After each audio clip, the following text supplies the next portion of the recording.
프로, 만약 네가 7,000원을 가지고 있다면 내가 그걸로 400만 원 만드는 방법을 알려줄게. 이건 딱 한 번만 작동하니까 잘 들어. 먼저 치킨 앱을 다운로드해. 가입만 해도 바로 50만 원 보너스를 줘. 그리고 그 돈은 실제로 카드로 출금할 수 있어.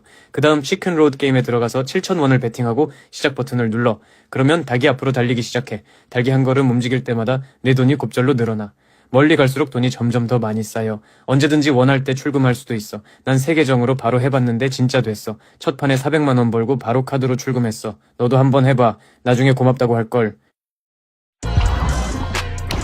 Hey, what's up? MKBHD here, and welcome to your first look and hands-on of everything Apple just unveiled today at their 2025 September event. This is iPhone 17, 17 Pro, and 17 Air. Definitely get subscribed to be among the first to see the full reviews when they come out. But this is my first impressions, and I actually found it pretty simple to synthesize my thoughts on everything they announced today. Like, there is some good tech, there's some interesting new designs, and some questionable decisions, but the funny thing is, as I go to these events and as I think about all this stuff, what usually happens is I end up typically getting some texts from friends asking what I think of the announcements, and my mental task is to summarize everything I'm thinking about into one or two easily digestible sentences or just words to understand what's new and what happened. I don't want to tell them too much information.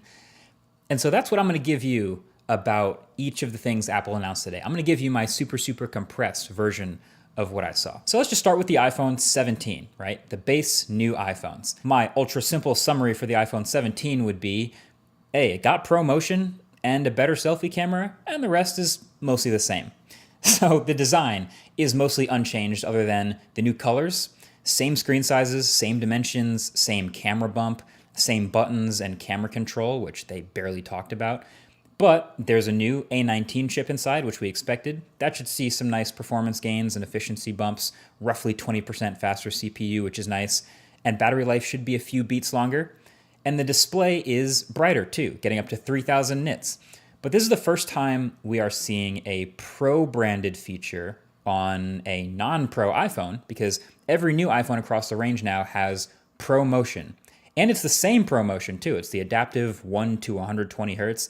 Doesn't seem to be handicapped at all. It's funny, we always used to have that, oh, regular people don't care about 120 hertz argument, but now here it is on the new base iPhones. So, hey, sounds great to me. This makes the base iPhones much more usable, and so does the new base storage of 256 gigs. So those are welcome upgrades. But the other new thing was the selfie camera.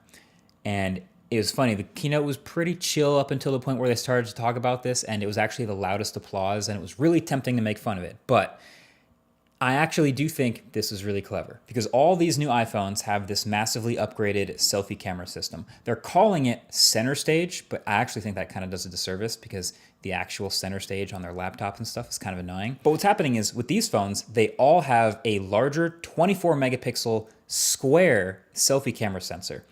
And so then when you go to take a selfie, the phone can take a regular vertical selfie, or can manually or even automatically take a horizontal selfie without you having to rotate the phone. And honestly, this might be genius. Like, the default for most people is obviously to take a vertical selfie now. It just fits on the phone. You're probably viewing it on the phone. But if you go to take a horizontal selfie to fit more people, suddenly the camera lens is off to the side and it's a little bit less natural looking. So now, since the selfie camera is larger and a square, it can literally just crop an 18 megapixel selfie in portrait or landscape, and for videos or photos. I think it's great. It's very useful. It might be the biggest upgrade to the iPhone 17. So then there's the iPhone 17 Pro.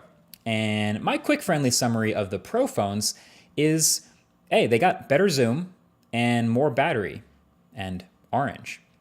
So the Pro iPhones actually look a little bit different. There's actually quite a bit going on here with this new design. First of all, there's only 3 colors: cosmic orange, deep blue, and silver.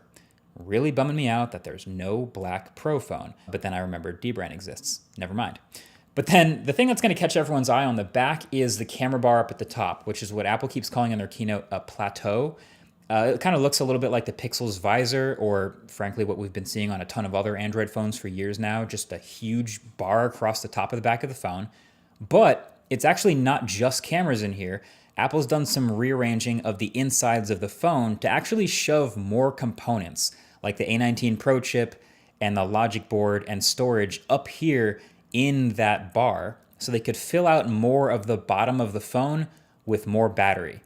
And that approach is going to make even more sense in a little bit. But my first reaction to that is, oh, yeah, great. That sounds like these Pro phones might actually come with a real substantial battery upgrade from last year, which is, again, very welcome. Now, you might also notice some other little things like the millimeter wave antenna at the top of the phone and the ring around that plateau actually also being an antenna. But then the other new design element is that they actually switched back